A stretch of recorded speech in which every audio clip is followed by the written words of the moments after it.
mayroon na akong nararamdaman. Nagkataon din na lagi akong bumubukas ng radyo sa madaling araw. Nabuksan ko yung Radyo Veritas na nandoon yung program ng Look Alternatibo. At simula noon, hindi na maalis sa isip ko. At alam ko na rin kasi na talagang mayroon akong karamdaman na dapat ko nang ilapit sa doktor. Dumating ang punto na hindi na ako makahinga, sabayan lagnat. Hindi ko na kaya ang katawan ko, tumakbo ako sa Coop Hospital. So nakumpayan ako ng 5 days, and then hanggang CT scan. Hindi halos ang makahinga at ubo ng ubo. Ayon sa kanilang findings, magkaroon ako ng tumor sa baga, maaaring magiging cancer kapag hindi malapatan ng gamot o lunas ang gamot.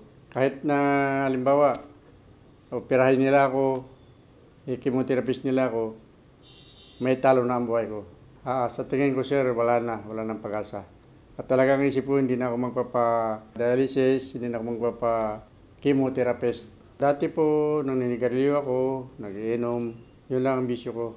So mga 30 years nang iniwan ko yung sigarilyo, minsan nag-inom din ako kasi politiko, pero hindi na masyado. At sa tingin ko, iwanan ko na lahat ito. At pasalamat ako sa Diyos na tama rin na hindi pa ako nakapagpa-confirm ulit doon sa isang doktor na expert daw sa baga. Sabi ko sa anak ko, daan tayo sa Doc Alternatibo. Ang isip ko talagang sa Doc Alternatibo ako magpapagamot dahil alam ko ay herbal, hindi mga chemicals. Hindi ko may sulat sa isip ko na laking pasalamat ko na nakaabot ako rito. At ang pakiramdam ko po habang tumatagal gumagaan.